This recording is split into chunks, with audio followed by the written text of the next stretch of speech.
buenos días. Estamos en la última mesa del Simposio de Filosofía Latinoamericana y nos llena de mucho gusto pues concluir con estas participaciones que serán muy interesantes. Les invitamos a que pues nos acompañen, intervengan con algún comentario, alguna pregunta. A las personas que nos están siguiendo a través de Facebook, pues les pedimos que en esta transmisión nos hagan el favor de comentar, de preguntar o de incluir alguna inquietud.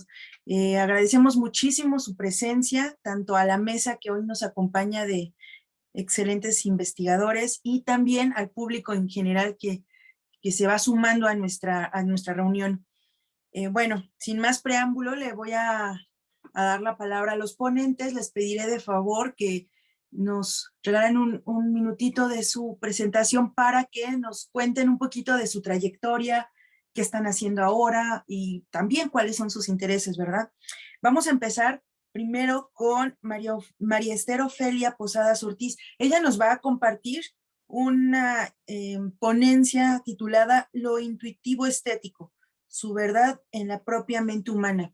Por favor, le cedo la palabra a la doctora Ofelia, por favor. Muchas gracias, Claudia.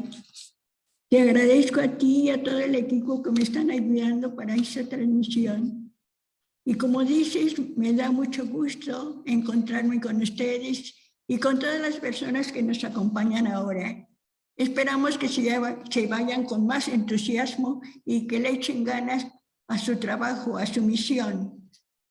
Comenzamos con el... ¿Puedo compartir pantalla?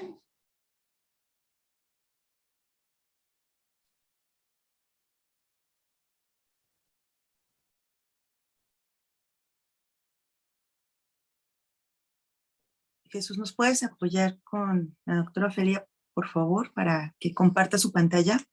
Sí. O cualquier persona del staff. Sí, gracias. No, al contrario. Si gusta hablarnos un poquito de su trayectoria, en lo que pues le dan el acceso. Pues estoy ahora en la investigación únicamente, pero he dado clases en algunas universidades como la de La Salle, la Ibero, el claustro de Sor Juana, en la Anáhuac, en San Luis Potosí también estuve en la Universidad Autónoma de San Luis Potosí. Y en los colegios de mis hermanas también he trabajado en Monterrey, en Guadalajara, en Linares, en México sobre todo. Pues me dedico especialmente a la filosofía de la educación y estoy trabajando a Antonio Castro, ya lo he terminado, nada más me falta pues armar, ya sabes, algunas cosas, algunos detalles. Y también estoy trabajando a Juan Bosco en su sistema preventivo de la educación. ¿Y qué te podría decir? Pues tengo el doctorado en filosofía y licenciatura en teología y también una licenciatura en educación.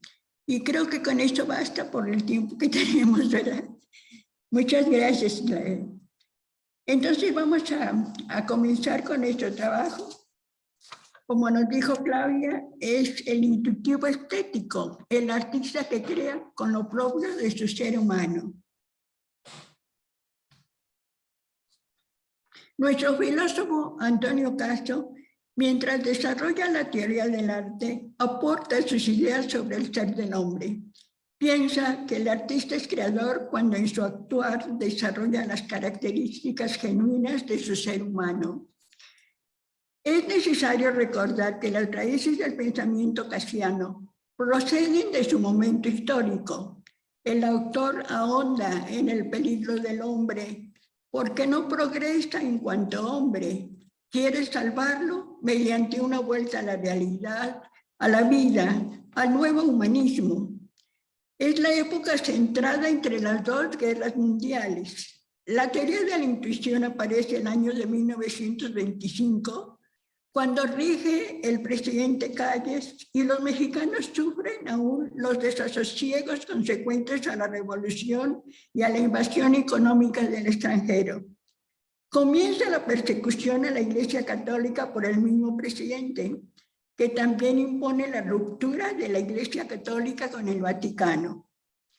En referencia a la Einfühlung, característica de la intuición poética, sabemos que Caso asume de Kant la idea del desinterés innato. Está corroborada por Schopenhauer y por Bergson, pero nuestro autor defiende que no basta solamente el desinterés innato. Él busca el misticismo platónico y el misticismo contemporáneo para inferir una idea que explique lo esencial de la Einfühlung propia de la intuición poética.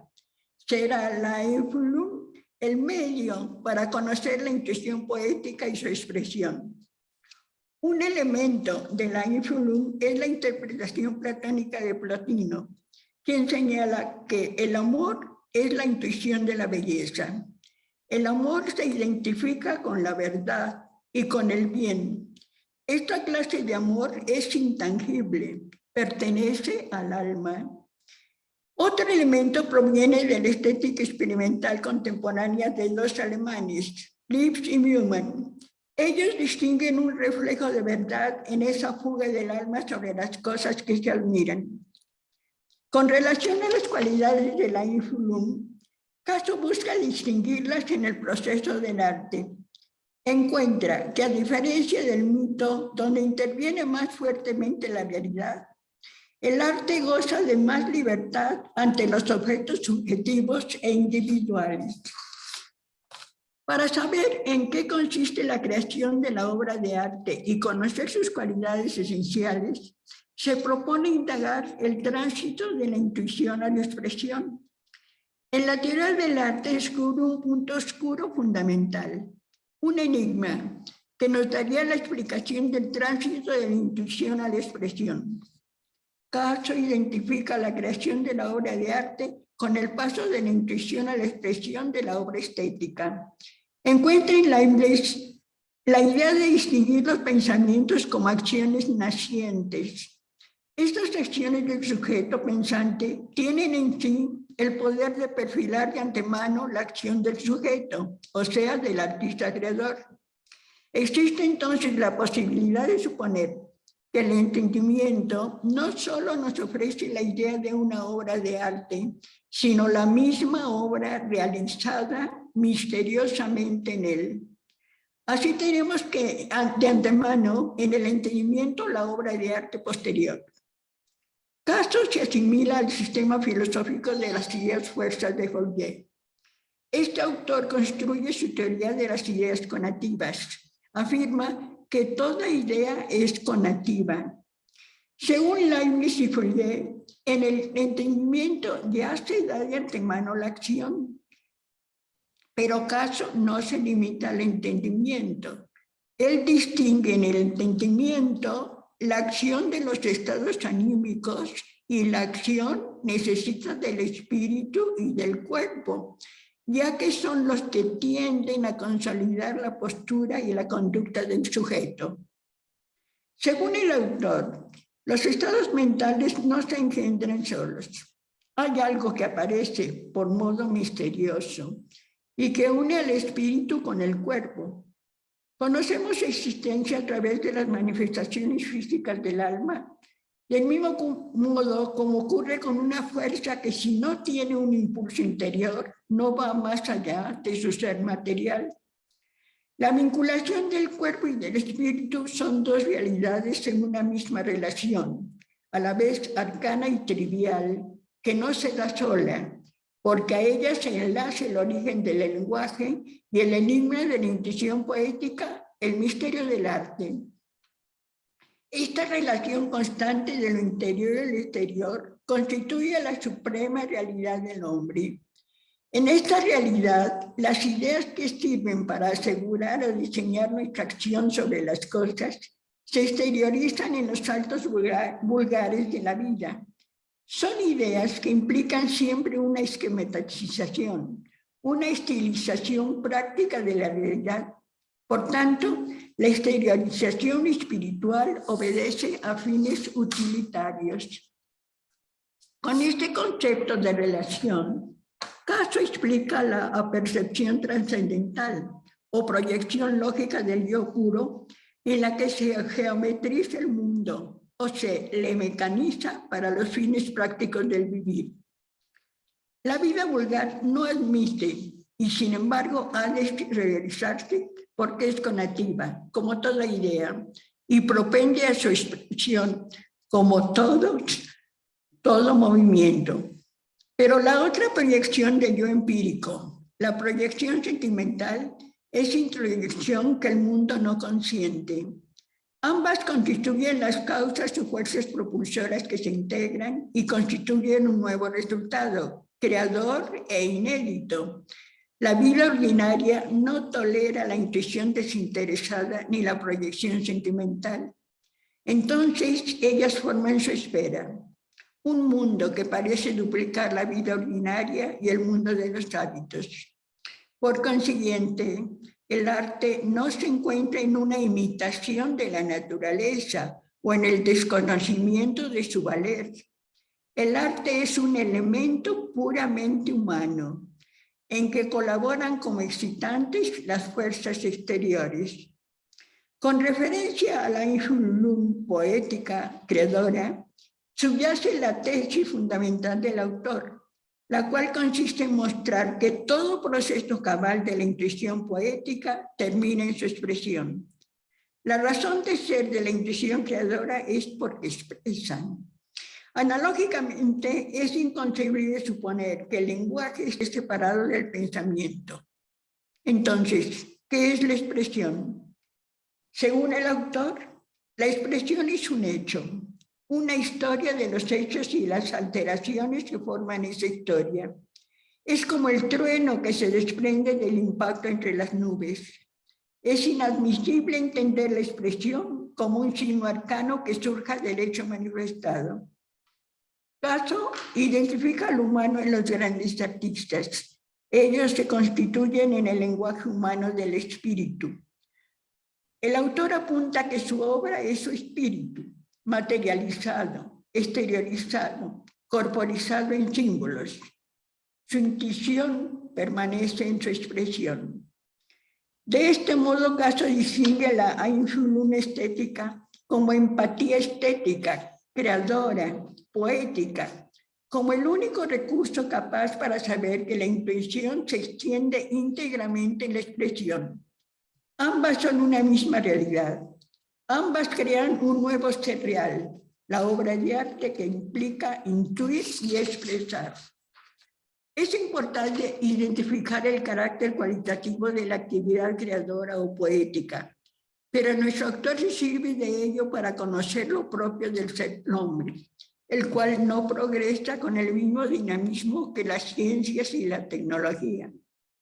Para precisar mejor lo que es la intuición, Caso declara que la intuición es la objetivación de nuestras impresiones.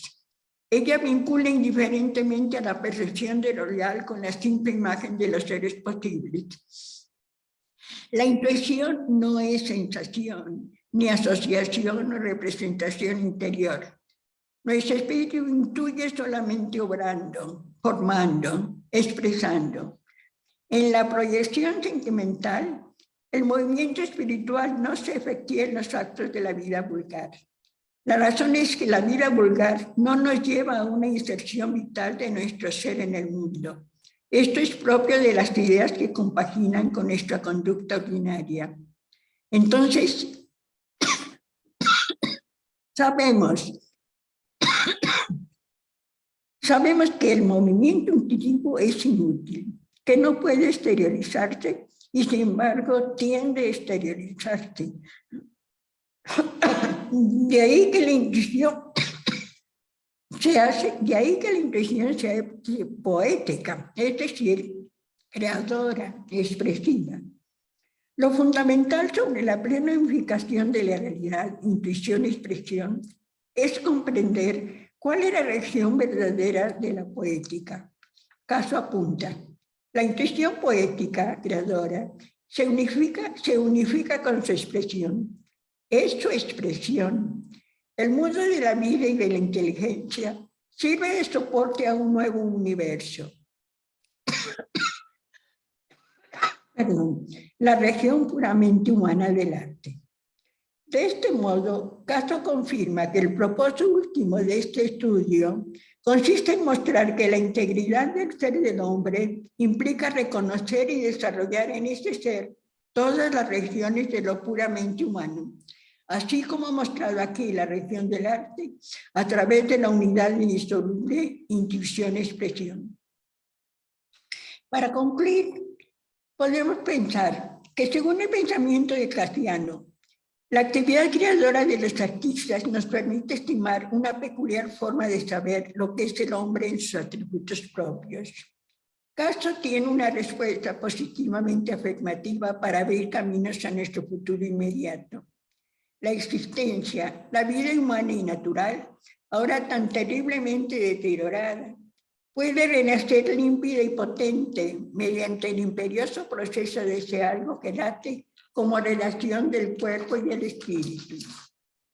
El autor no sugiere procesos de renovación entretejidos con otros procesos surgidos de la inercia. Tampoco se trata de polarizar tendencias triviales o de devaluar las múltiples pertenencias de la persona y de la vida social. Castro ha mostrado su preocupación por la salvación del hombre en el pleno sentido universal. Revela sus mejores sentimientos para redimir a la humanidad. El esfuerzo castiano nos propone una misión a cumplir en la educación. Se trata de profundizar en la vida del espíritu unido al cuerpo, es decir, un proceso que alcance a toda persona a tener una vida digna en su ser corporal y a disponer de los medios propios y adecuados para crecer en su vida del espíritu. Si cada persona se realiza en todo lo que ella es, la sociedad crece. Muchas gracias. Les agradezco. Si tienen alguna intervención, alguna participación, alguna duda, con mucho gusto podemos colaborar. Muchísimas gracias, doctora Ofelia. Yo creo que sí va a haber algún par de ideas que compartir. Agradecemos mucho que se haya pegado al tiempo y bueno, esperamos al final que las intervenciones del público. Invitamos a que compartan esta transmisión y también invitamos a que hagan sus preguntas o sus comentarios en el Facebook del Simposio de Filosofía Latinoamericana. Es la mesa 4 para que ubiquen el espacio. Ahora, sin más preámbulo, le daré la palabra a Herminio Núñez Villavicencio. Él nos va a presentar una ponencia titulada ¿Cómo competir con la historia y con los contemporáneos que escriben sobre el dictador hispanoamericano? Una estética diferente en Yo, el Supremo de Augusto Roa Bastos. Le vamos a dar la palabra a Herminio y le pedimos también, por favor, que sea tan amable de tomar un minutito de su presentación para que nos cuente un poco más de él, de su trayectoria, de sus intereses o algún dato que nos quiera compartir. Por favor, Herminio, tienes la palabra.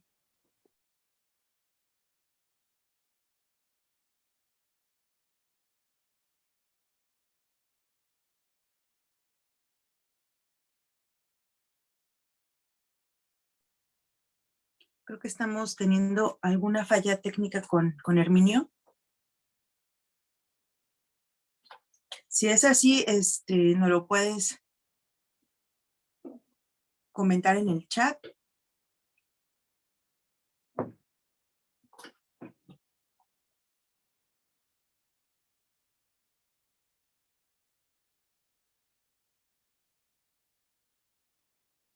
O si gustas, podemos, veo que tiene fallas, podemos cambiar el orden establecido. ¿Qué les parece?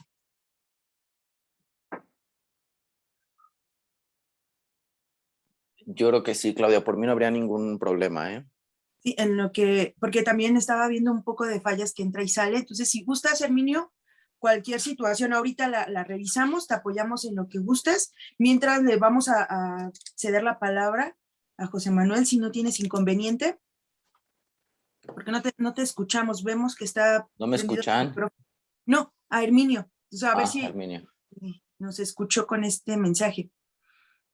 Bueno, mientras vamos a hacer un paréntesis con Herminio y ahora voy a continuar, le vamos a dar la palabra a José Manuel Cuellar Moreno, perdón. Él nos va a presentar también una ponencia titulada Las meditaciones suramericanas del conde, perdón, Keyserling, su importancia en la filosofía mexicana. Igualmente le voy a pedir que por favor sea tan amable de compartirnos un poquito de su trayectoria, de sus intereses o algún dato que nos quisiera regalar para el auditorio y que te conozcamos un poquito más. Te vamos a agradecer mucho. También te cedo la palabra, por favor. Pues muchísimas gracias, Ana Claudia, y aprovecho para enviar un saludo muy cordial a mi estimado Mario Magallón. Me presento rápidamente, soy José Manuel Cuellar, yo estudié la maestría en Filosofía Contemporánea en la Universidad de Barcelona, estudié también la maestría en Filosofía de la Cultura en la UNAM y ahorita estoy en el doctorado también en la UNAM. Y yo pues me especializo en la filosofía mexicana del siglo XX. Tengo algunos libros, sobre todo alrededor de Emilio Uranga, La Revolución Inconclusa. Ese es un libro que publicó Ariel en 2018 y acabo de sacar un libro que es La exquisita dolencia, que son los ensayos de Emilio Uranga sobre Ramón López Velarde. Este acaba de salir, está recién salido del horno. Y bueno, pues dicho esto, yo paso a hablar del conde de Keyserling, que es este personaje fascinante pero tristemente olvidado y que tuvo una enorme importancia en la filosofía mexicana del siglo XX, en autores como Samuel Ramos, como Emilio Uranga, pero en realidad en un sinnúmero, ¿no?, de pensadores. Pero para que nos situemos un poco, ¿no?, en la época, ¿no?, y qué lugar ocupa el conde de Keyserling en la historia de la filosofía en México, habría que remontarnos tal vez a 1923, que es un año crucial porque es el año en el que José Ortega y Gasset funda la Revista de Occidente en España, pero que también se distribuye en México. Y es una publicación magnífica porque incluye traducciones de autores alemanes, pero los autores alemanes más novedosos hacían traducciones prácticamente de un año para otro, era un ritmo de traducción bastante vertiginoso, ¿no? ¿Y qué pasa? Por ejemplo, esto de lo que nos hablaba la doctora Posadas de Antonio Caso, su discurso sobre la estética, me imagino que ella la cita las extrajo de Principios de Estética, que es un libro de 1925. Entonces, vean un poco la percepción que había de Antonio Caso, del maestro Antonio Caso ya para 1925. Era un discurso de estética, era un discurso cuyas referencias eran Schopenhauer, eran Bergson, parecía como muy afrancesado y muy decimonónico. Antonio Caso pues no leía directamente el alemán, entonces eso empezó a causar prurito entre los discípulos. A lo que voy, a principios de los años 20 comienza una especie de revuelta en contra de Antonio Caso, sus discípulos se van a Europa, Vicente Lombardo Toledano conoce el marxismo, es la época en que Samuel Ramos también se va y empieza a conocer a Adler, es decir, los jóvenes se preguntan, ¿qué no hay algo más allá de los autores franceses y afrancesados que nos prescribe el maestro Caso? Ya en Europa está Husserl, ya en Europa está el psicoanálisis y ellos quieren enterarse de esto. Entonces comienza un proceso de nuestra filosofía que yo llamaría una germanización de la filosofía, impulsada por la Revista de Occidente y en contra en gran medida del magisterio de José Gauss. A principios de los años 30 comienza también a impartirse aquí en México las escuelas neocantianas de Baden y de Marburgo, en fin. Y este proceso de germanización de la filosofía, que es un proceso que se va a extender todos los años 30 y a lo largo de los años 40, va a ser concomitante o va a coincidir con un proceso de profesionalización, porque de Antonio Caso se criticaba no solamente sus referencias francesas y decimonónicas, sino que también se criticaba su estilo elocuente y pomposo de dictar cátedra. Era un excelente orador, era muy histriónico, pero ya las nuevas generaciones querían algo como más riguroso, algo incluso científico, ¿no? Entonces comienza otro estilo de hacer filosofía, que también le podemos llamar un proceso de profesionalización, que incluía la creación de revistas especializadas, dejar atrás el autodidactismo, ¿no? Y un método más textualista, más ciñéndose a los textos, a las fuentes. Entonces, bueno, germanización y profesionalización son dos fenómenos que marcan los años 30 y los años 40. Y normalmente cuando hablamos de la germanización, hablamos de autores como Max Scheler, Nikolai Hartmann, hablamos también ya en los años 30 de la introducción de Husserl y Heidegger a México, pero ahí se nos está pasando un autor importantísimo, que es el Conde de Keyserling. En 1932, la revista de Occidente va a publicar las Meditaciones Suramericanas de este autor, que es un libro que se acababa de publicar creo que en el 30 o en el 31 en su idioma original, es decir, es una traducción y es una recepción prácticamente inmediata en el idioma español. ¿Y quién era Hermann Alexander Graf Keyserling? Bueno, él había nacido en 1880, él va a fallecer en 1946 y era considerado el pensador más representativo de la humanidad contemporánea. Fíjense nada más que dice Alfonso Reyes, del Conde de Keyserling. El hombre más representativo de la humanidad, eslavo, por la figura y los reflejos, por el marco de la cara, la implantación de los ojos y el fruncimiento peculiar de la boca. Gigante, familiar, llano hasta subir los pies en las sillas y sacudir y acariciar con las enormes manos hercúleas a su interlocutor. Bebe champaña sin cesar y sigue hablando. Una actividad de trato a lo Lenin y una necesidad a lo Rasputín de acercarse a todos y cada uno de los hombres, testarudo y poseído, pero enamorado de la libertad. Desde la frontera de los Estados Unidos sintió llegar el aroma de la primavera mexicana. Esto le basta para entender a México y predice ya la mexicanización futura de toda la América del Norte. Estamos ante un personaje con un enorme garbo, con una enorme presencia. Era un personaje hercúleo, pero detrás de esta figura tan sólida que representaba el Conde de Keyserling, se encontraba un hombre de salud quebradiza. Él nos llega a contar que pasaba largas temporadas al año postrado en la cama sin siquiera moverse, ¿no? Él era un viajero infatigable, escribía después ensayos sobre estos viajes y él predice, como bien dice Reyes, una especie de primavera mexicana, ¿no? Él a finales de los años 20 viaja a Sudamérica, en específico Argentina, y desde que llega a Argentina se baja del barco y dice: yo no vengo aquí a enseñar nada, yo vengo aquí a aprender. Encuentra en Argentina y en Sudamérica la matriz terrestre de toda la vida, así lo dice, lo estoy citando, la perspectiva desde la tierra.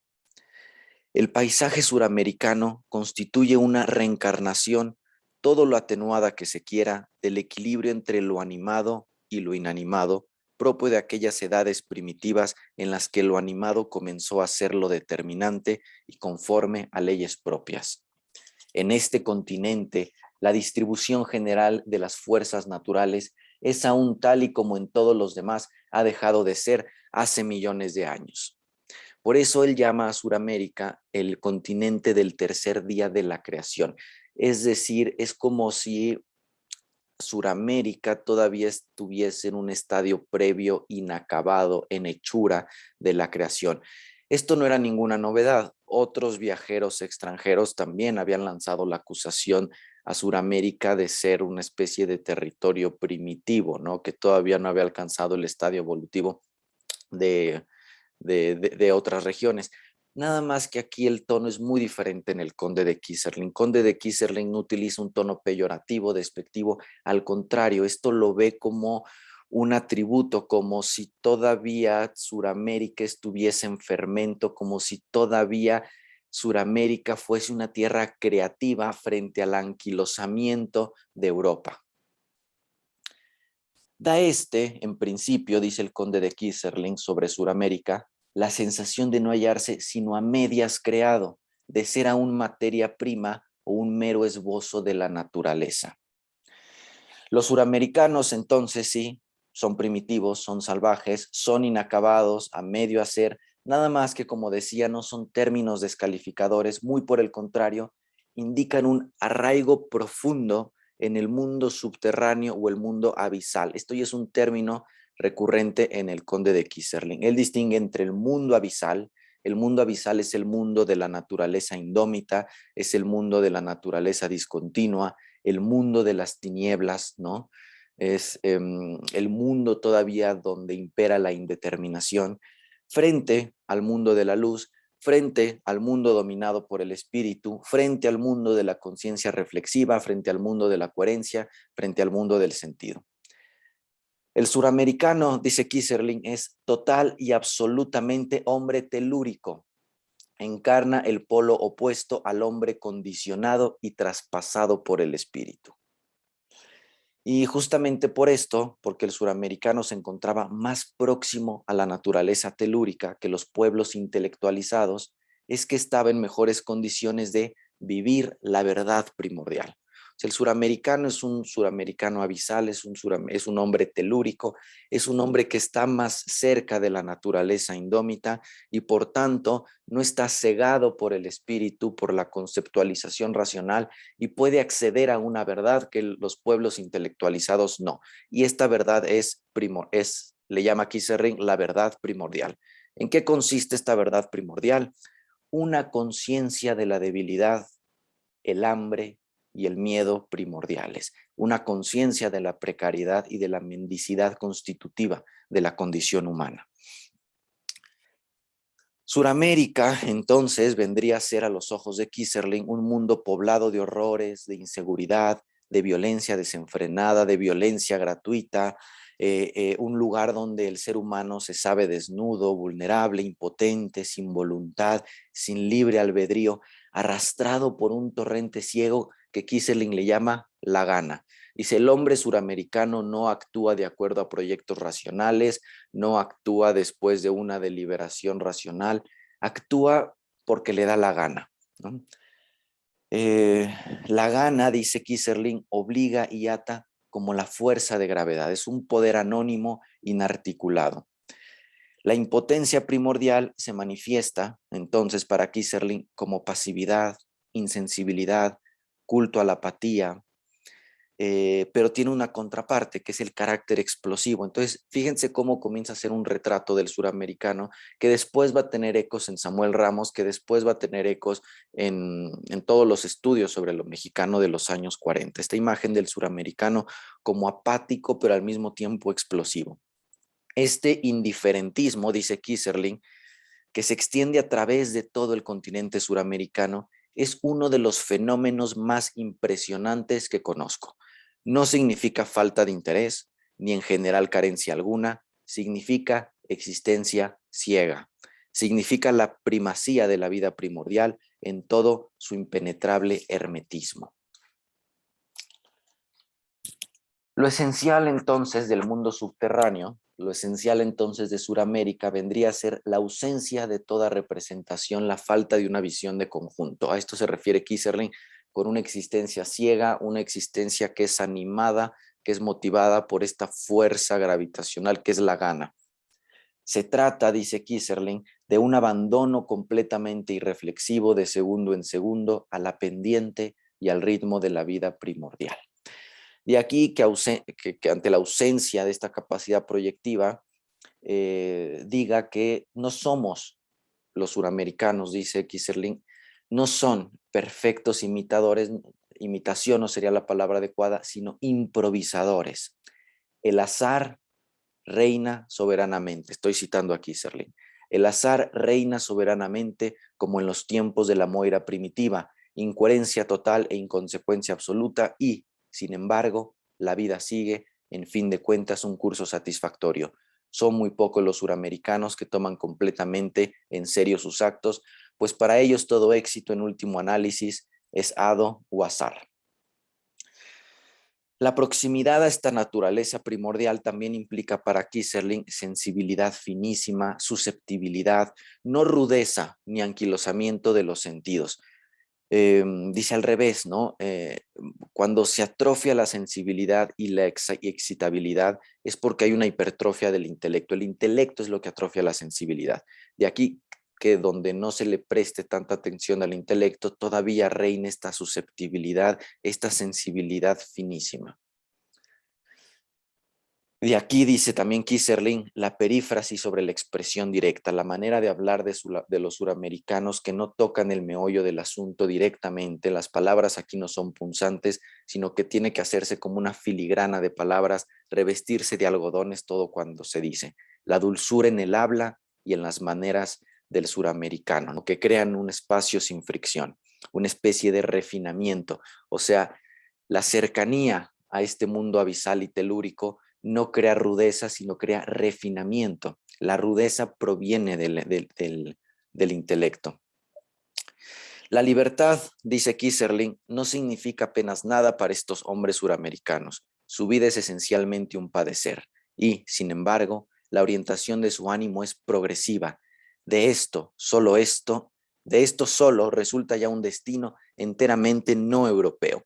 Y es aquí donde este retrato, que en un primer vistazo no puede ser muy halagüeño, ¿no? del suramericano, como alguien que no proyecta, como alguien que improvisa, como alguien que se rige por el azar, por la gana, es aquí donde hay un punto de inflexión y donde nos muestra el conde de Kieserling todo como el aspecto positivo, progresivo, dice, de Suramérica, donde reina casi ilimitadamente el peso original de la tierra, por lo cual me parece indudable que habrá de producir algún día una civilización de gran profundidad en el sentido de la proximidad de la tierra.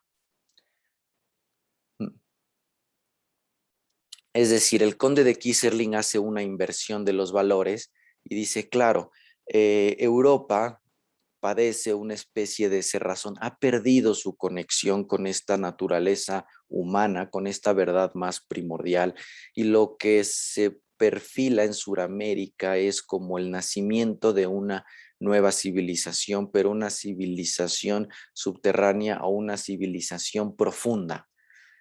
Es decir, mientras que en Sudamérica hay profundidad, en Europa se ha perdido esta profundidad, se ha quedado en la superficialidad, en la desconexión, en una especie de autismo intelectualista, ¿no?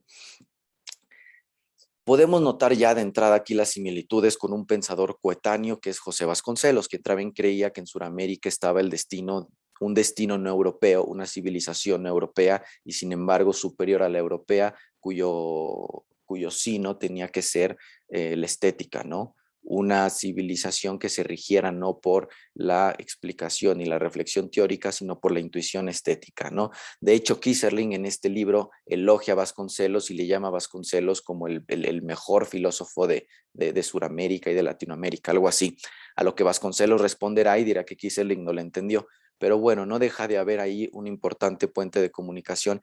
Y también debemos notar que este esquema, yo diría cínico en el sentido de inversión de los valores, va a ser posteriormente adoptado por los filósofos de lo mexicano en los años 40, ¿no? El conde de Kieserling, una vez que habla, ¿no? hace esta caracterización de Sudamérica, se detiene en México. Para él México es parte integral de Sudamérica y se detiene en el símbolo de la serpiente alada. Vean los pasajes que le dedica a México y con esto concluyo, ¿no? La absolutización de las leyes de la inteligencia y la razón es un desalmamiento que conduce a la deshumanización y con ella a lo contrario de lo que en último análisis se propone el ideal progresivo. El concepto de humanidad, tal y como en general es espontáneamente comprendido, se refiere al sentimiento y no al entendimiento. Y dice Kieserling, no ha sido nunca al mentecato, sino al insensible, al que se le ha calificado de inhumano. El inhumano no es el mentecato, sino el insensible. Una persona que no siente es a esa persona a la que le llamamos inhumano. Cuando los fondos abisales son negados, dice Kieserling, sus energías represadas acaban por abrirse paso con multiplicada violencia devastadora, como ya lo han demostrado horrendamente la guerra mundial y la revolución mundial.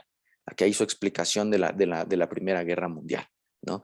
El intelecto podrá negar una verdad primordial, pero la verdad primordial termina por estallar, ya que una racionalización exagerada es enemiga de la verdad originaria y la espiritualidad moderna no es ya alimentada por ninguna fuente profunda. «Cuán profundo parece», exclama Keyserling, comparado con la inmensa mayoría de los intelectuales europeos, el gaucho que se persigna por las dudas. Y ahora sí voy, disculpen, a estos pasajes donde habla de México. Suramérica puede producir por vez primera después de tiempos dilatados una cultura exclusivamente basada en la belleza, que, sirviendo de polarizador al resto del mundo, entregado a una intelectualización sin tregua ni medida, señalaría a los hombres todos nuevas posibilidades y nuevos caminos. Un alemán, y no cualquier alemán, sino el alemán más representativo, el que entonces gozaba de más prestigio, entrega la batuta de la filosofía y del progreso a Suramérica. Esto era un gesto muy simbólico, pero dentro de Suramérica, decía, distingue a México. En Suramérica, hasta hoy, solo en un lugar que ha llegado a la codeterminación por una conciencia verdaderamente metafísica, en México. Por consiguiente, la tristeza mexicana es la única que tiene como componente el sentimiento trágico de la vida. Sin embargo, el símbolo de la religio, con un más allá, es distinto de todos los demás en la tierra. Es la serpiente alada, el animal que repta sobre el vientre y come tierra, come tierra, quiere echar a volar, pero solo es capaz de un corto vuelo. O sea, para él, dentro de Sudamérica, en México se había despertado una especie de conciencia ya, había comenzado una especie de intelectualización, y esto él lo llama una conciencia verdaderamente metafísica y un sentimiento trágico de la vida. Y le encanta la imagen de la serpiente alada, porque es esta serpiente que es terrestre, es telúrica, es abisal, pero al mismo tiempo tiene la capacidad de emprender un corto vuelo, ¿no? Tiene, digamos, que una parte de su ser anclada en la tierra, en estas verdades primordiales, y otra parte con la mirada puesta en el mundo del espíritu, el mundo de la luz. El símbolo de la serpiente alada fundiría como ningún otro símbolo en la tierra el sentimiento de la ley telúrica con la exigencia del espíritu. Mientras Europa se desentendía de la vida originaria, ahita de razonamientos abstractos, recluida en una realidad espiritual hipostasiada, México, sin romper sus lazos con la tierra, despertaba apenas a la vida iluminadora del espíritu. Y con este despertar se abrían para el hombre, para la humanidad, nuevas promesas y una espiritualización dotada de gravedad terrestre y de la valerosa facultad de sufrir. Y concluyo mi ponencia cediéndole por última vez la palabra al conde de Keyserling. Pervive en él, en el mexicano, el sombrío heroísmo de los aztecas, aunque deformado en ocasiones hasta lo melodramática.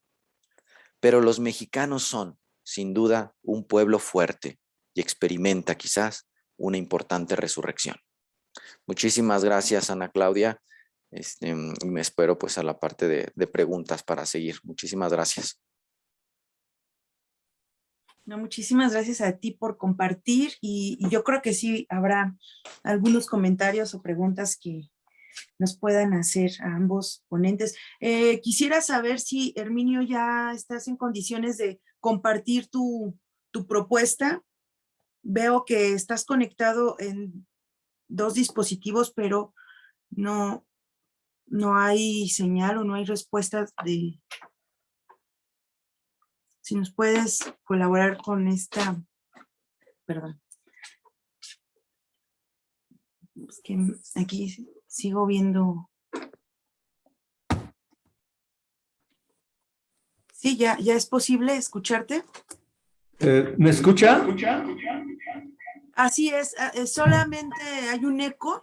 Ahorita me voy a silenciar, pero supongo que es porque tienes 2 dispositivos. Entonces... Ya le silencié uno. Apago uno. Ya ahí se escucha bien. Perfecto, entonces volvemos.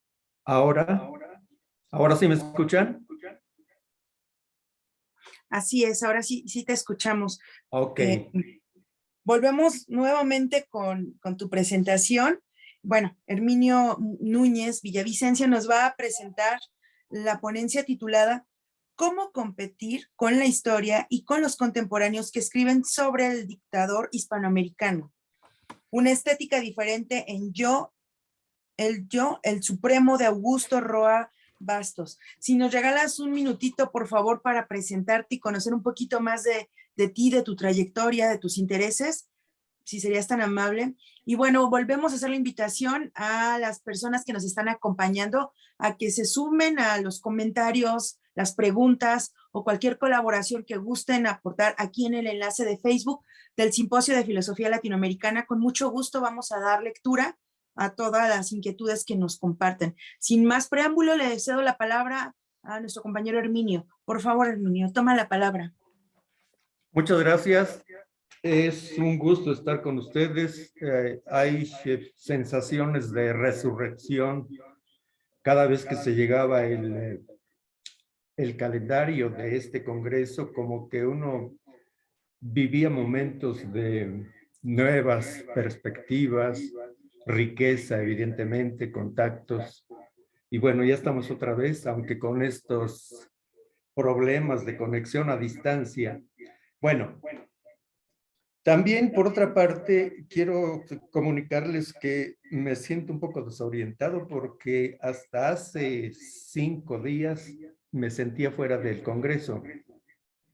Había comunicado una participación, pero al día siguiente, de inmediato, eso me sorprendió. Me dijeron que no era posible mi participación.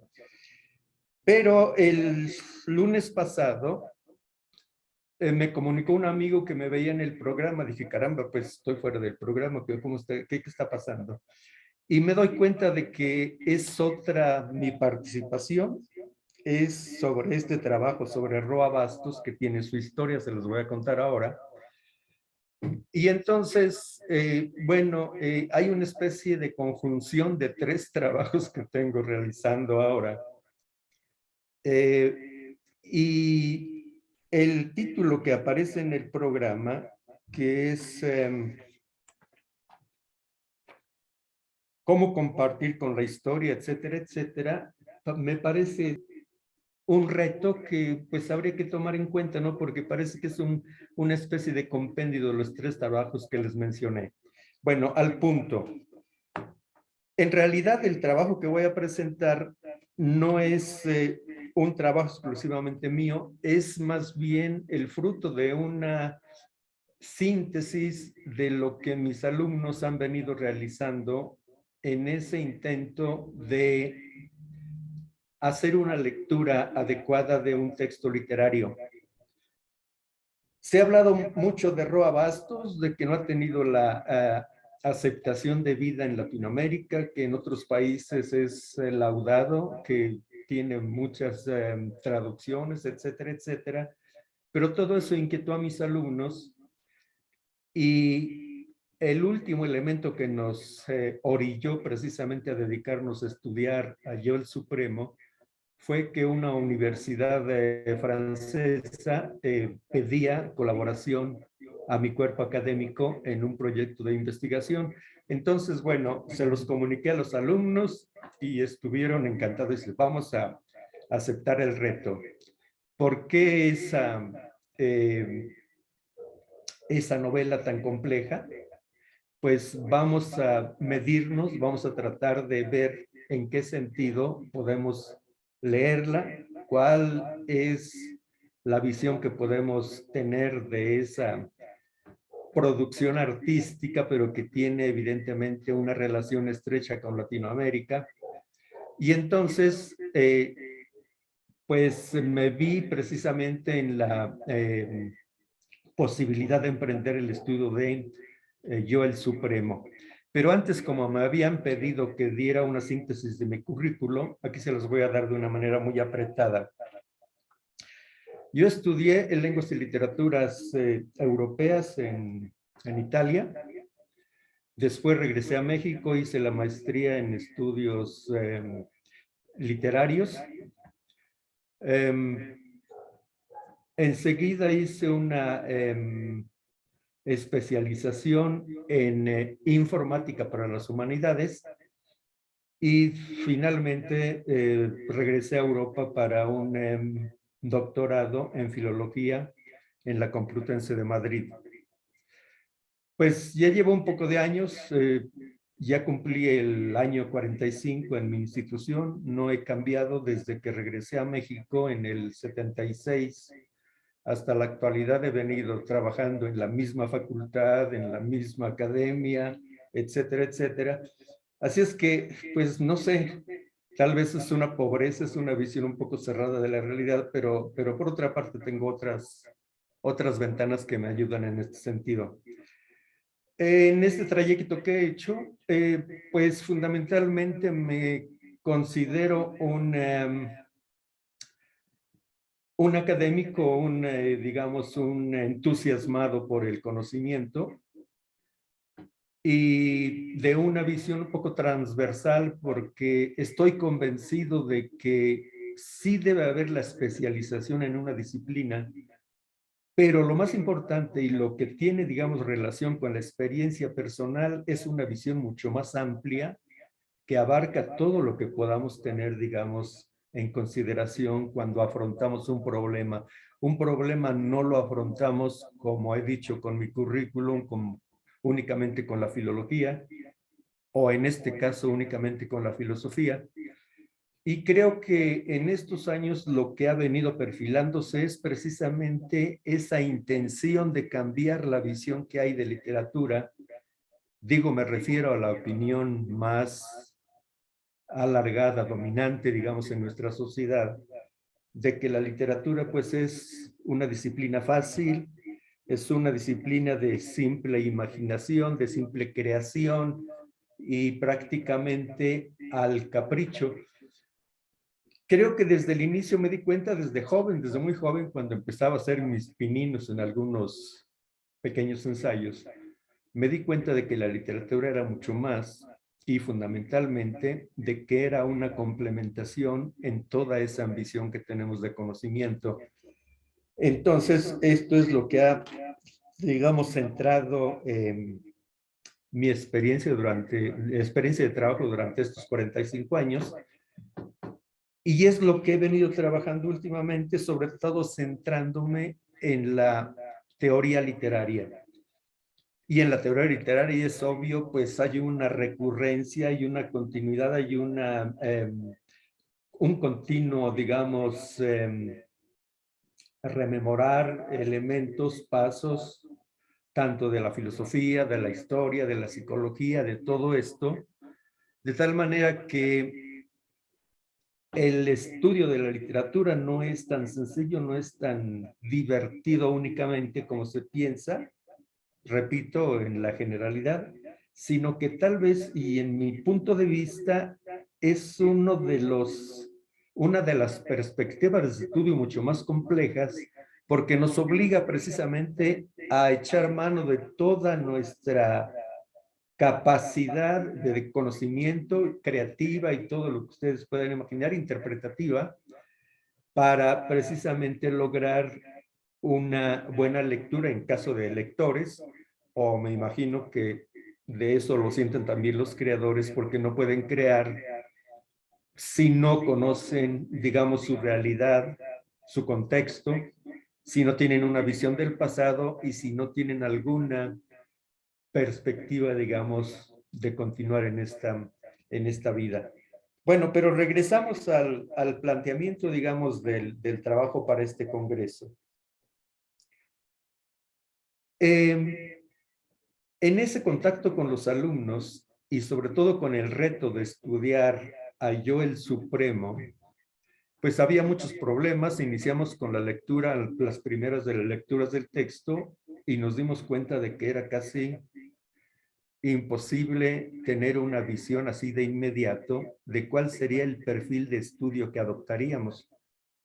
Se discutieron hubo varios, muchos, unos muy enriquecedores, algunos muy tradicionales todavía, como es lo dominante, digamos, en nuestras clases, de que fundamentalmente se trata de dar al alumno un conocimiento amplio de lo que es, por ejemplo, en este caso de la novela, lo que son los elementos fundamentales de la narratología, pero les decía, no pierdan de vista que en realidad tener esos conceptos que son válidos, que son importantísimos, que son imprescindibles, no son sino el medio para llegar a lo que queremos llegar, a una lectura adecuada, actual, de Roa Bastos.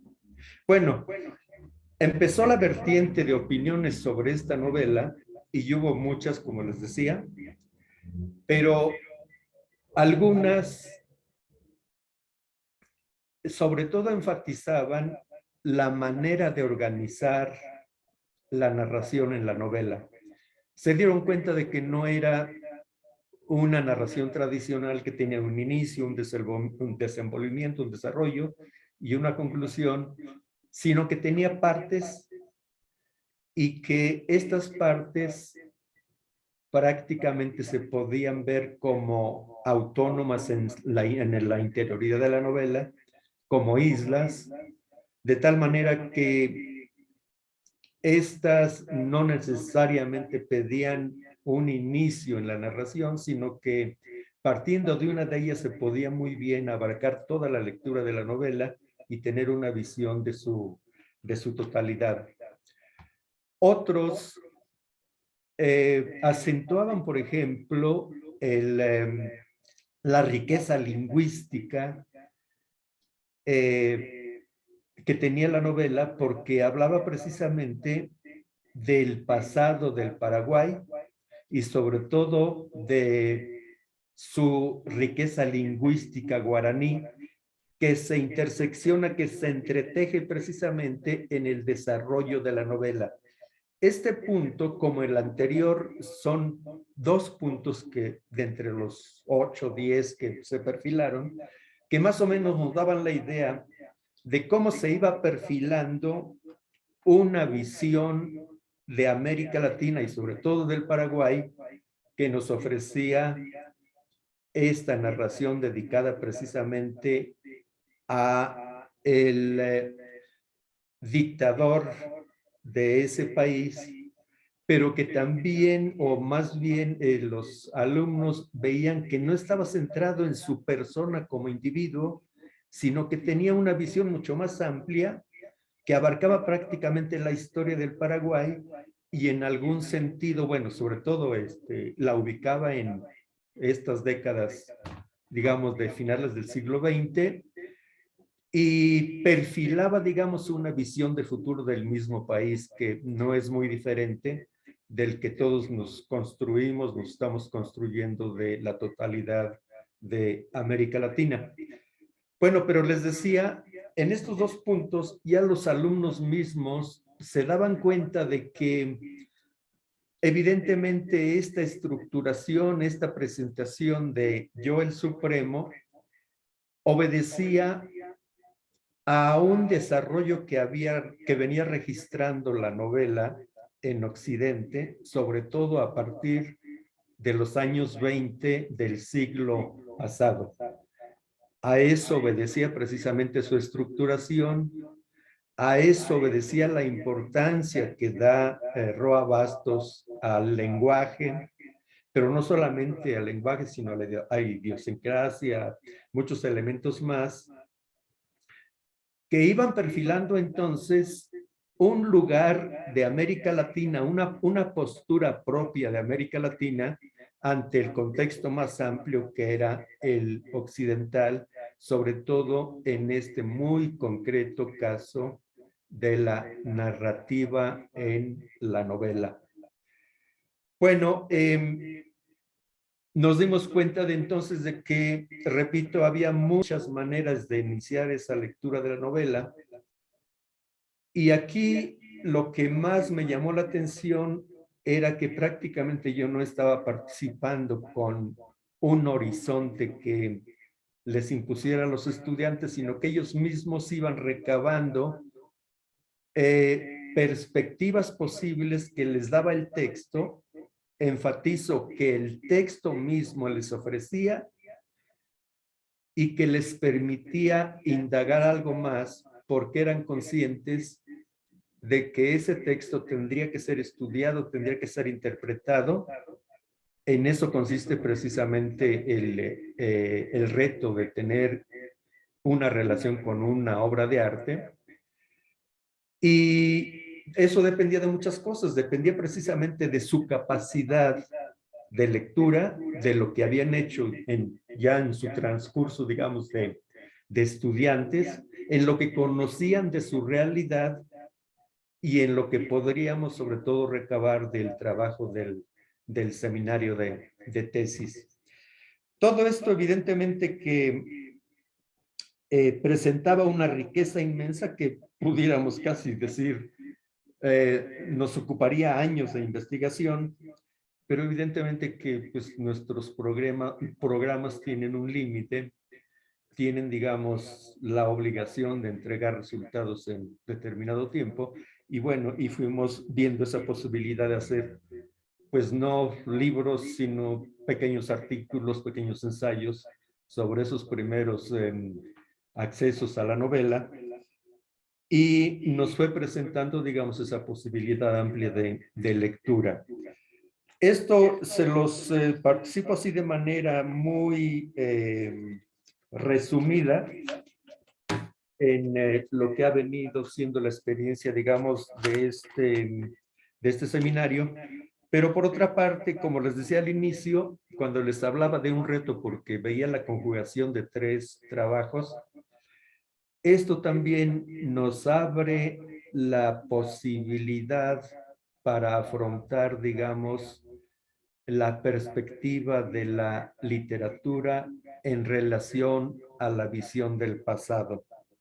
Por eso les decía que en el programa del Congreso, pues mi participación figura como digamos, un reto de la literatura ante esa visión del pasado, sobre todo que nos ofrece la historia y la historia, digamos, oficial. Todo esto, digamos, lo he venido organizando, he tratado de tomar en cuenta todos estos puntos que he expuesto y los he vertido en algunas páginas.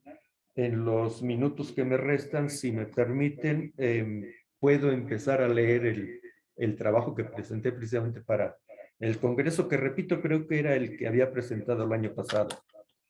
Bueno, inicio entonces la lectura de este trabajo. Hoy en día, cuando un profesor ha preparado lo que desarrollará en su clase, sin duda tiene conciencia de que siempre lo hace desde un mirador que generalmente forma parte de una posición ideológico-política. Quiero decir, aunque muchas veces no se es consciente de ello o se vive con la presunción de neutralidad, que las palabras, los conceptos o ideas centrales que se exponen en la comunicación forman parte y expresan una manera de ver la realidad. En relación a esto, hace apenas 3 décadas, Richard Rorty decía: entiendo por explicación antirrepresentacionalista una explicación según la cual el conocimiento no consiste en la aprehensión de la verdad, de la verdadera realidad, sino en la forma de adquirir hábitos para hacer frente a la realidad. Esto lo dice Rorty en su texto de 1991, en la página 15. Esto mismo ya lo sostenía este filósofo en su libro clave, La filosofía y el espejo de la naturaleza, que es de 1979. Escrito que sigue teniendo ecos importantes, no por ser el primero en el que se aborda la problemática que plantea, pues tiene como antecedentes a grandes pensadores como Wittgenstein, Heidegger, Dewey y otros, en lo que este último mencionó como teoría del conocimiento del espectador. Me causa regocijo encontrar con cierta frecuencia en fechas recientes la expresión visión de mundo. después de décadas en las que en el campo de la docencia arreció nuevamente la onda de implantar, al menos en algunos ámbitos, una manera de ver las cosas, de poner en boga cualquier otra de las expresiones que se encuadraban y sostenían posturas que ahora consideramos ya no aceptables como actitudes, menos todavía como posiciones definitivas, regímenes de vida únicos o acepciones sesgadas de lo humano, y otras que no son todas ellas sino secuelas del concepto de verdad que por mucho tiempo ha tenido vigencia en Occidente. Visión de mundo era expresión recurrente en textos de Lucien Gourmand y de algunos de sus contemporáneos en los años 60 y 70 del siglo precedente. Se menciona este hecho, no queriendo decir que en esos años se originó la expresión. Se recuerda más bien para indicar que ya entonces había amplia diversidad en la concepción de la realidad en los programas académicos y que así se estudiaba en las humanidades y en disciplinas cercanas a ellas. Mijaíl Bakhtin, por ejemplo, en sus estudios sobre la novela, explica de manera clara y convincente la pluralidad de visiones al explicitar que cada personaje de una novela tiene su propia mirada. Hay que subrayar que este autor hace su revolucionaria propuesta en una pluralidad de visiones en un contexto completamente adverso, proposición que le permitiría hablar de composición dialógica y polifónica, contrastando la visión oficial de literatura en su tiempo y en su país. No hay duda de que en nuestros días sigue en dominio un pensamiento, el dominio de un pensamiento en los diferentes ámbitos en los que nos movemos, pero ya no como única que proscribe cualquier forma de pensar diferente. Hoy se habla de realidad, pero ya no bajo una sola óptica, sino según una variedad de puntos de vista en las que la expresión visión de mundo recobra su uso, entendida como conjunto de orientaciones de valor, de pautas de significación cultural, sea para un grupo, para una clase social o para una sociedad, que junto a experiencias de vida compartidas, tienen la pretensión de organizar explicaciones o respuestas a un complejo de desafíos o retos, según sea el caso. Ante esta manera de asumir el conocimiento, no pueden faltar fuertes reacciones, dado que se trata de una vía que carece de rigor científico en el sentido corriente de ahora. Cuestión que merece trabajo aparte, pero que sin embargo logra imponerse como una verdad en determinadas circunstancias espacio-temporales de una cultura. Esta pluralidad de puntos de vista permite entender en nuestros días... ¿Ya va terminando mi tiempo? Sí, por favor, ahorita si quieres ponemos un paréntesis, abrimos el espacio de intercambio de ideas, preguntas o comentarios y pues si gustas ampliar más tu propuesta estaría muy bien. ¿Qué te parece? No estoy muy de acuerdo, sí, porque pues falta casi todo el trabajo, así es que mejor comentarlo si es que hay algún interés de aclarar algún punto o de atacarlo también, porque puede haber de todo, ¿no? Bueno, gracias. No, al contrario, disculpa la interrupción. No hay cuidado. Bueno, pues como anuncié hace un instante, les invitamos a que puedan hacer estas colaboraciones a nuestra mesa de discusión. Con mucho gusto van a responder a sus preguntas o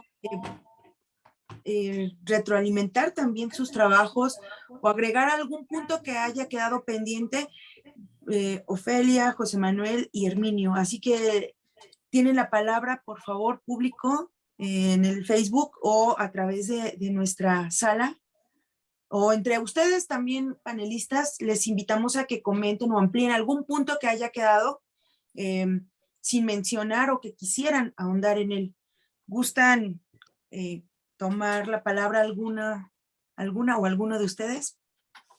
Oye, Ana Claudia, yo nada más, esta preguntita que tenía para la doctora Posadas, si nos puede decir de qué libro sacó estas citas. ¿Qué preguntó? ¿De qué libro está sacando las citas de Antonio Caso? De la estética, es el volumen 5, prevalentemente, pero también me valí de la historia. Okay. Y otro también de la persona y el estado totalitario. Ok. Hay algunos elementos, pero básicamente está en la teoría del arte, como le decía ahí, en estética, ¿sí? Uh-huh. Él mismo alude a que él no pretende hacer una teoría, sencillamente, pues sabemos que es maestro, no es primero investigador, sino que él pensaba, al escribir, pensaba en sus alumnos. Entonces fue dándoles estas en distintas jornadas y se publicaron algunas en el Universal, la mayoría, y también pues se publicaron directamente, ¿sí?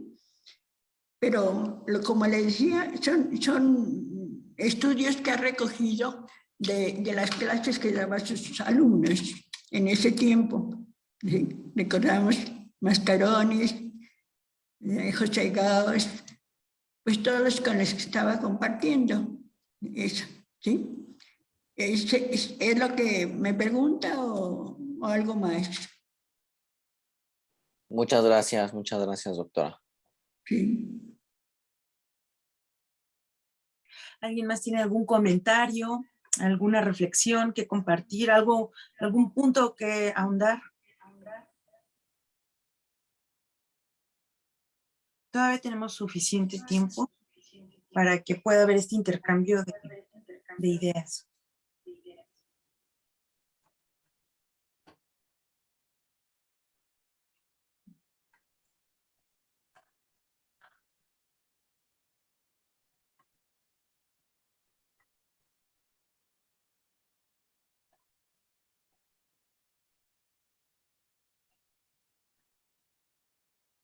Quería preguntarle al doctor José Manuel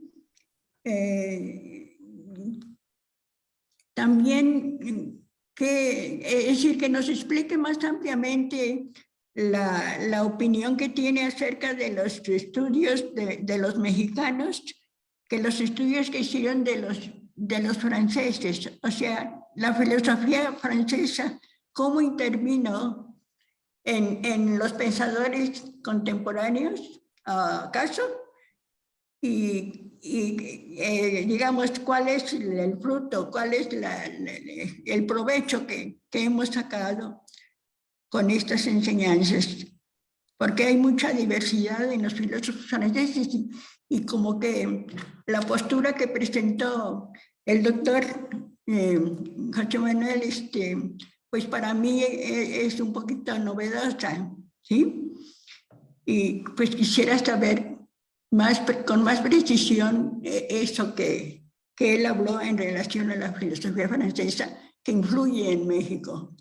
No como tal, sino la influencia en México. Gracias. Gracias, pues sí hay una frase de Vasconcelos del Ulises Criollo, le estoy citando casi de memoria, dice: nuestra campaña contra el positivismo, el abanderado fue Antonio Caso y su arma fue Boutros, ¿no? Y estas son de modo que pareciera que la filosofía francesa de ese momento le sirve como ariete en contra del andamiaje positivista. Sabemos que Antonio Caso lee a Boutros en un primer momento, también lee a Bergson, y comienzan a leer a Schopenhauer y a Nietzsche, pero en traducciones francesas. Ellos no leían alemán, no lo hablaban. Hay otra frase de Emilio Uranga que dice: el maestro Antonio Caso no leía alemán. Samuel Ramos, es decir, la siguiente generación, ya lee alemán, pero no lo habla. Nosotros lo hablamos, ¿no? Nosotros refiriéndose a la generación de los superiores de finales de los 40. Entonces, pues sí, no hay una recepción o hay una recepción mediada, ¿no?, de la filosofía alemana, por lo menos hasta 1923, que es cuando ya se publica la Revista de Occidente, y sobre todo cuando los discípulos de Caso viajan a Europa y entran en contacto directo con los círculos con los círculos académicos europeos. Estamos hablando de Francisco Larroyo, estamos hablando de Samuel Ramos, estamos hablando de Vicente Lombardo Toledano, ¿no? Y ellos ya se dan cuenta que en Europa pues, están leyendo y están haciendo otras cosas muy distintas a las que enseñaba Antonio Caso en sus clases. Y es cuando se dan los rompimientos pues, hasta cierto punto estruendosos, ¿no?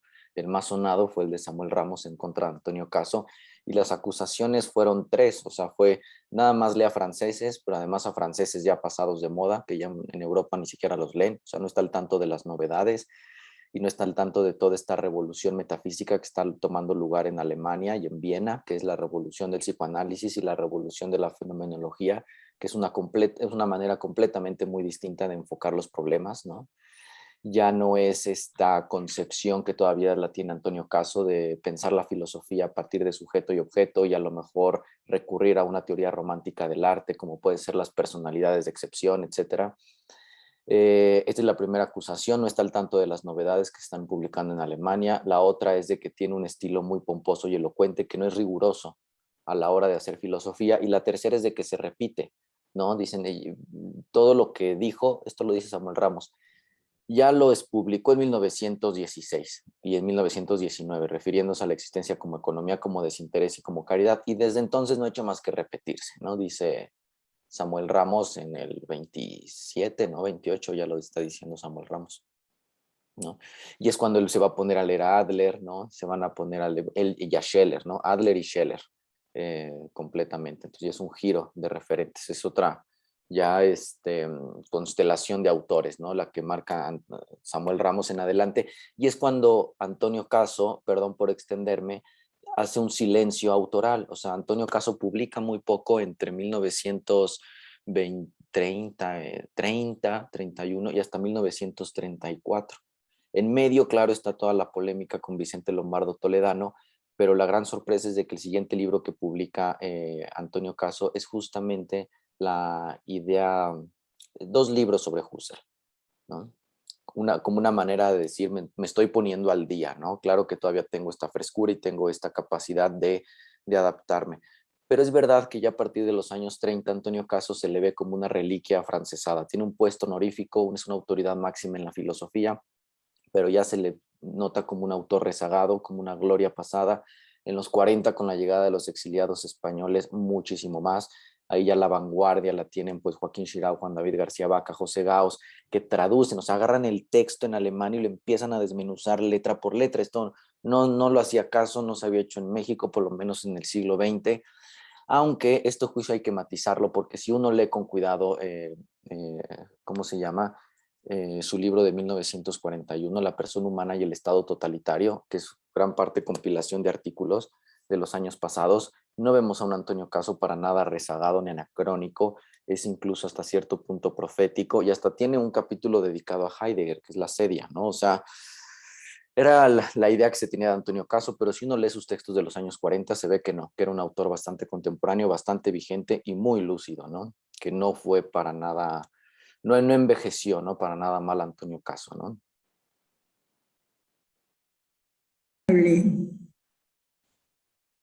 Muchísimas gracias por esos comentarios. Ahora vamos a compartir una pregunta que nos hacen a través del Facebook y esta va dirigida hacia Herminio. Pregunta Humberto González Galván. Y bueno, primero deja un saludo afectuoso y él pregunta a Herminio, ¿qué opinión le merece la interpretación filosófica que hace Eduardo Subirats en Mito y Literatura a Yo Supremo de Roa Bastos, donde no se trata de una novela de tiranos, sino de libertadores y resistencias por vía del lenguaje, y entre paréntesis guaraní en este caso? Y bueno, agradece esta participación. Por favor, Herminio. Bueno, ese autor que menciona no lo tengo muy fresco, pero toca un punto central en nuestra perspectiva de estudio, porque decía que en la lectura de Yo el Supremo hay un elemento muy, muy importante y que es precisamente el dar lugar a Latinoamérica en el ámbito de la narrativa occidental, precisamente a través del lenguaje. Roa Bastos trata precisamente de recuperar esa lengua guaraní y la va mezclando en la novela de manera continua, no solamente en los términos, en las palabras que usa, sino en la visión que hace del pasado, sobre todo en la referencia a su problema fundamental, que es, repito, no al dictador como persona, sino como figura, y a la figura del padre, y no solamente a la figura del padre, digamos, humano, carnal, sino a la figura del mismo Dios cristiano. Él está viendo encarnado, digamos, en esa figura uno de los elementos centrales que él trata de dimensionar en su narrativa. Entonces, evidentemente que no es el dictador que veríamos, digamos, en superficie, en primera plana, sino es el dictador que también se puede ver como libertador, porque es el personaje mismo el que nos está recuperando su pasado, sus vicisitudes y los problemas que está viviendo su país digamos, en el mundo contemporáneo.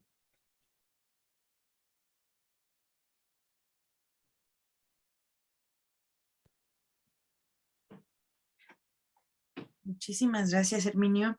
No sé si quieran comentar aquí en la sala de Zoom alguna pregunta, hacer alguna reflexión. También les invitamos a que se sumen a ello.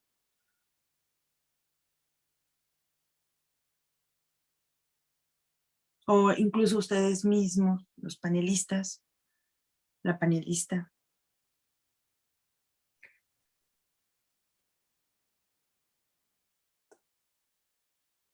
Tenemos unos minutitos. Oye, Sí. Ana Claudia, pues bueno, aprovechando, ¿no? Y abusando que tenemos tiempo, me gustaría redondear algunas ideas, ¿no? Para que, bueno, la importancia del conde de Keyserling, que fue como un aliciente para los estudios del mexicano, prácticamente nos estaba extendiendo una patente para filosofar, para hacer filosofía, una primavera mexicana, como bien decía Alfonso Reyes, y esto ya se imaginarán, en los principios de los años 30, pues causó euforia, ¿no? Y va a haber muchas citas no reconocidas, no sé por qué, prácticamente perífrasis del conde de Keyserling, pasajes enteros que aluden al conde de Keyserling en las obras de Samuel Ramos, de Emilio Uranga, pero no fue el único libro, ¿no?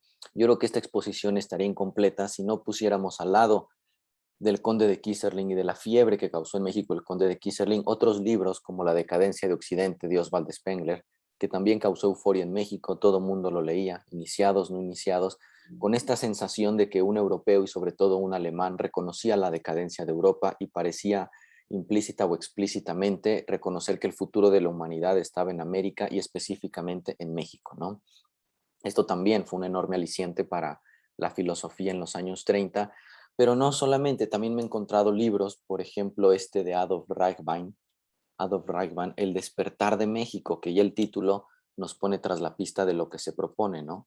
Y la tesis es un poco la misma, ¿no? Que el conde de Keyserling, es demostrar que la existencia en Europa está amenazada por el desmoronamiento del orden social, que está como aquejada de prepotencia, pero que en México no, que en México está surgiendo algo, surgiendo otra civilización, ¿no? Y esto nos permite ver que es toda una atmósfera de optimismo la que está prevaleciendo a finales de los años 20, principios de los años 30, ¿no? Que el proceso de germanización no solamente fue una decisión caprichosa de Samuel Ramos o de algunos discípulos de Antonio Caso en contra de este magisterio, sino que en realidad era algo que estaba en la atmósfera de ese entonces, ¿no? En la época de entreguerras, y que México va a ocupar un papel estelar, y que yo por eso me atrevería a decir que la filosofía mexicana de este periodo es una de las filosofías punteras, no solamente en Latinoamérica, sin duda, sino en el mundo, ¿no? Yo quisiera preguntar al respecto. Perdón, Herminio, por favor. Sí, No, antes, ladies first. Bueno, mi pregunta es más bien como una, o sea, un poco pensando, por ejemplo, en esto que comenta José Manuel. ¿Tú verías, por ejemplo, acá en este momento que estás reflexionando como un momento utópico, o podríamos aplicar esta, pues por así decirlo, podríamos aplicar un proyecto utópico a esta interpretación? ¿Qué te parece esta mirada, esta interpretación? Claro, pues yo creo que una dimensión profética claramente en Vasconcelos, ¿no? Coincidía de la raza cósmica, pero en todos los demás autores no. Recordemos que uno de los lemas de Antonio Caso era alas y plomo, que se parece mucho al símbolo que rescataba, el conde de Kisserling de la serpiente alada. Los ateneístas tenían muy claros que había que filosofar, que había que pensar con los pies bien plantados en la tierra y tomando en cuenta las circunstancias y los problemas específicos de México, pero es verdad que también están viviendo un momento donde hay que forjar, hay que construir una nueva nación, y en todos está este ímpetu constructivo, este ímpetu proyectivo, ¿no? Que según qué textos uno los puede ver como más volcados a este ideal, ¿no? Y según otros textos lo que están haciendo es análisis político de circunstancias muy mudables, ¿no? Pero yo creo que el eslogan de Antonio Caso es el que mejor resume la tónica de esta época: alas y plomo, o la serpiente alada de Kisserling, ¿no? Muchas gracias. Arminio, por favor. Bueno, me da gusto, creo que en este punto estamos en una cierta notoria convergencia, porque tanto en el campo de la filosofía como en el campo de la literatura, que les digo, yo soy un poco mezcla, un poco mestizo, vemos precisamente ese intento de manifestarnos, de hacernos presentes, de existir, digamos, y eso lo vemos en el campo de la literatura, por ejemplo, con el gran paso que se dio con el boom, sea la versión, hay muchas versiones del boom, muchos piensan que fue fabricado, a lo mejor hay mucho de eso, pero de cualquier manera, de una manera muy clara, inobjetable, lo vemos como en el caso de Yo el Supremo, donde la literatura está precisamente en una continua lucha por tener su lugar en una visión universal. Somos conscientes de que somos occidentales, de que no podemos prescindir de la cultura occidental, pero también tenemos sed de nosotros mismos, de expresarnos, de darnos a conocer, de dar, digamos, de plasmar nuestra visión, nuestro pensamiento. Y en ese sentido creo que lo que acaban de manifestar del desarrollo de la filosofía en esos años, en esas décadas, y lo que vemos tal vez un poquito atrás en el ámbito de la literatura a partir de los años 60, es precisamente ese intento de manifestarnos, en primer lugar, de conocernos, porque es una exploración, digamos, interna, pero también de una mayor convivencia a través de dar a conocer quiénes somos para entablar el diálogo con cualquier aspecto, digamos, de nuestra realidad presente. Entonces, yo diría que en síntesis, yo no soy ni catastrofista, ni tampoco el gran utópico. Yo creo que estamos en un vaivén y posiblemente la postura más adecuada es, para no perecer, estar precisamente en esa lucha, pero más o menos con la esperanza de un porvenir, ¿no? Y entonces tiene sentido la creatividad.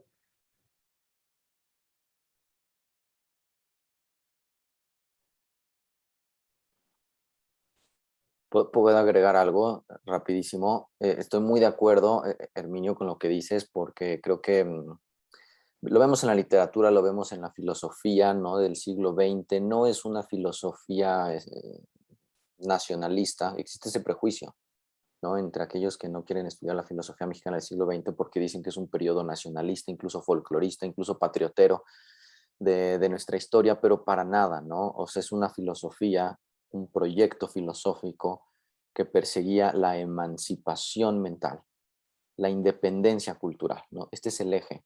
conductor de toda nuestra filosofía, y así la tenemos que estudiar, si no nos perdemos de su dimensión más rica, la más proyectiva, que puede incurrir a veces en el utopismo, como bien decía Ana Claudia.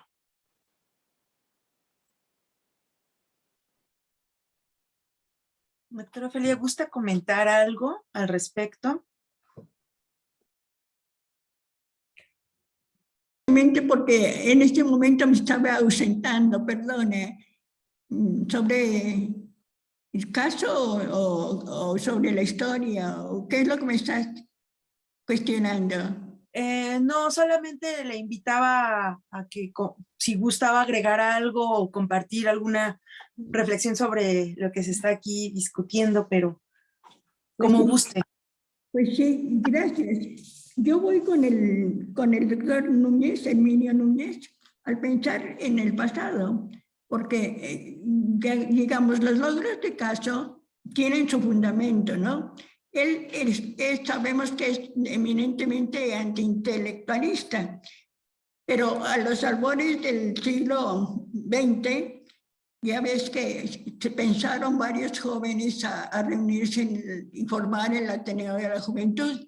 Creo yo que es bueno considerar el trabajo de estos jóvenes, porque también como eran de diferentes estudios, pudieron dar una unidad a su estudio, a su proyecto.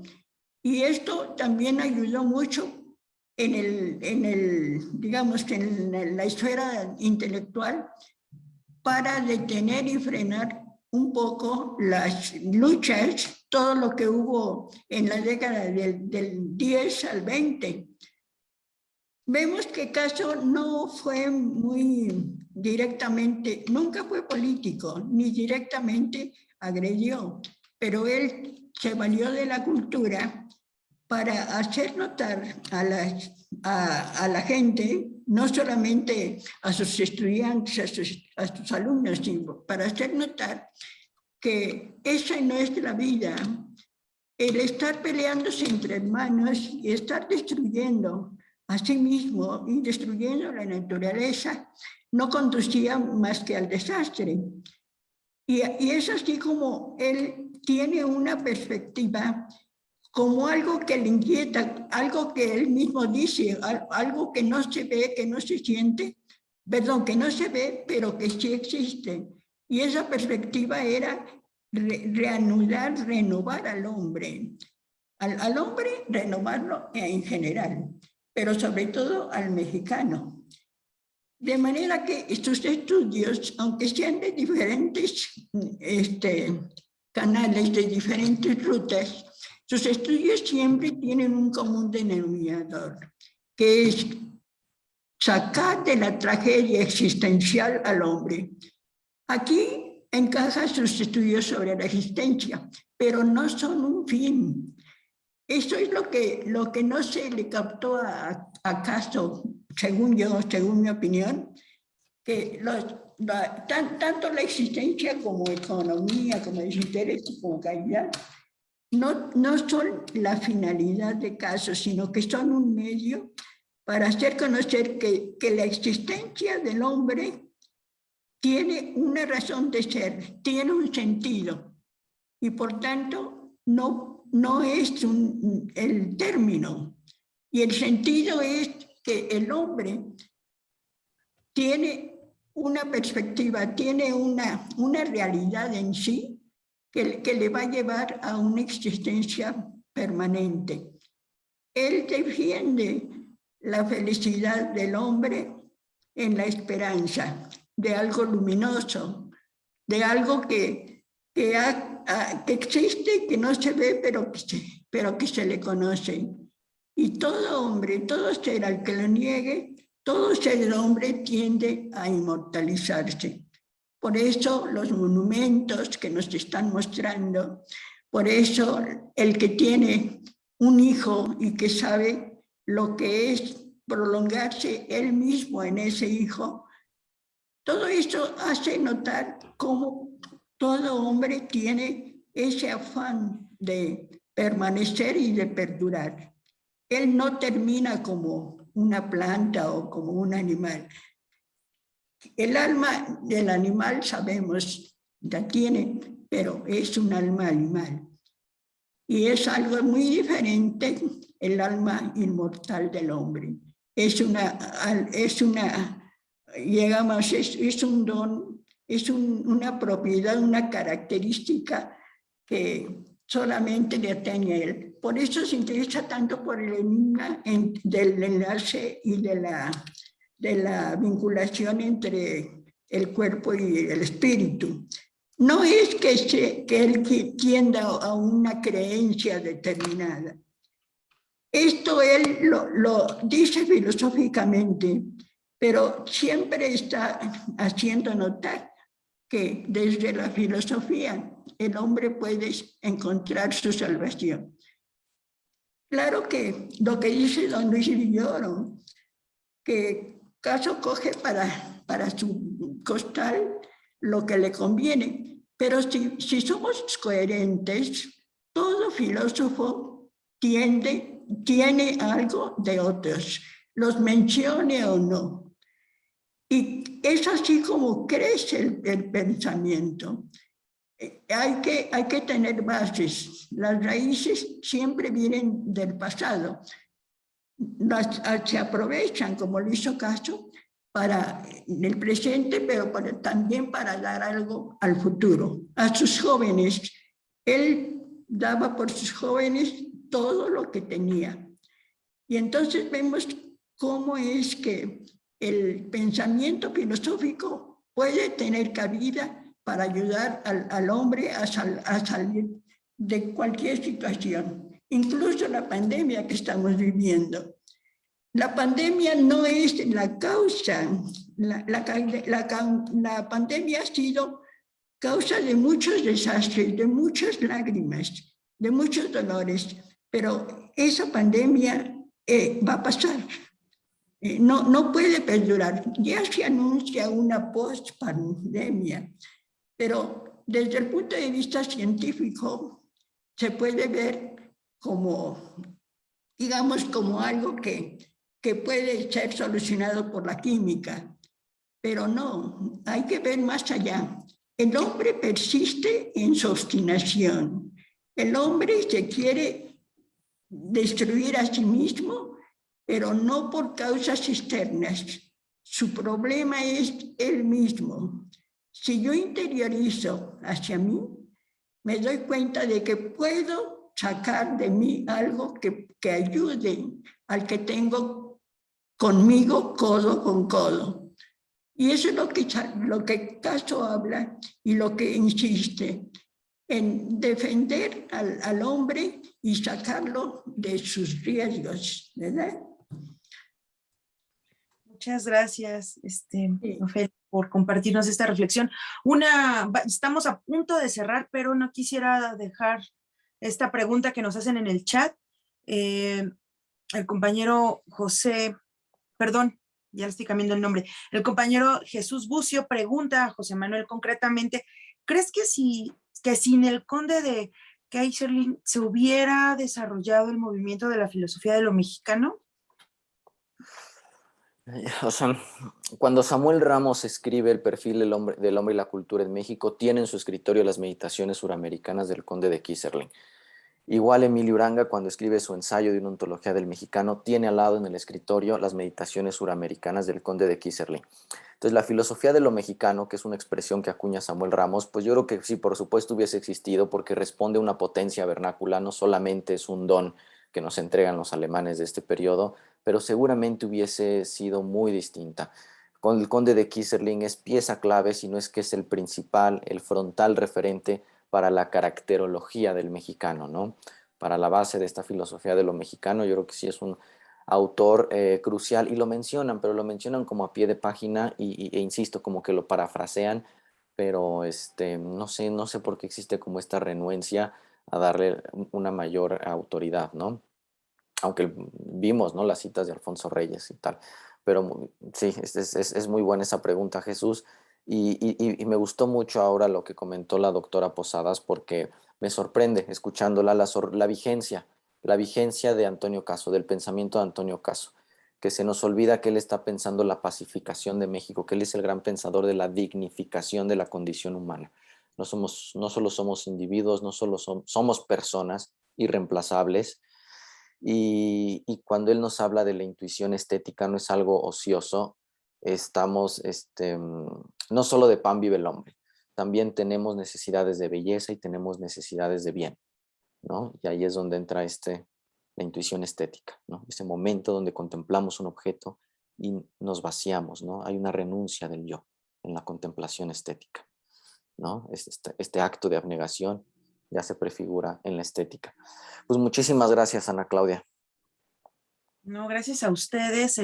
Fueron muy interesantes estas aportaciones, estas reflexiones, y por supuesto que nos dejan mucho para pensar. Yo veo este encuentro como también un incentivo para incursionar más en los estudios filosóficos mexicanos. Esto que señalaba finalmente José Manuel sobre darle, ¿no? Poner en su justa dimensión a nuestros intelectuales y a nuestras intelectuales es importantísimo, porque siempre estamos como en esta disputa de, bueno, si no hubieran leído a estos europeos, entonces seguramente no hubieran hecho un quehacer filosófico de relevancia. Creo que un poco está también esta sombra, y yo creo que hay que empezar a desmitificar estas falsas creencias. Como bien decían, seguro sería diferente si no lo hubiera leído, pero eso no quita que haya habido una producción, ¿verdad? Entonces, yo quisiera despedir la mesa agradeciéndoles muchísimo su presencia, sus reflexiones, compartir generosamente este trabajo intelectual que nos va a dejar para pensar y reflexionar, y bueno, invitarles a que sigan cultivando pues este saber sobre nuestros y nuestras intelectuales mexicanos y en general latinoamericanos y caribeños. Esta es nuestra última mesa del Simposio de Filosofía Latinoamericana, así que agradecemos a todas las personas que participaron de modo activo, de modo también de espectadores. Muchísimas gracias, nos vamos a encontrar muy pronto en otros eventos, y si no, los vamos a construir, ¿verdad? Esta comunidad sigue creciendo. Yo les mando un saludo afectuoso a cada una de las personas que hicieron posible este encuentro, tanto a la Asociación Filosófica de México por abrir estos espacios, al Seminario de Historia de las Ideas que coordina amablemente el doctor Mario Magallón Anaya, quien fue el coordinador de este simposio, al maestro Isaías Palacios, quien estuvo detrás de toda esta organización también, y por supuesto a nuestro querido staff, tanto de la Asociación Filosófica como del Seminario de Historia de las Ideas, a nuestro querido amigo César Miguel, a nuestra querida amiga Karina, y también a Karina Caldiño, a Carla Olivos, a Miriam Díaz, y bueno, a todas las personas presentes. Yo les dejo un saludo cordial, y pues les invitamos a que concluyan con las mesas del Congreso de Filosofía de la Asociación Filosófica de México. Hasta pronto. Muchas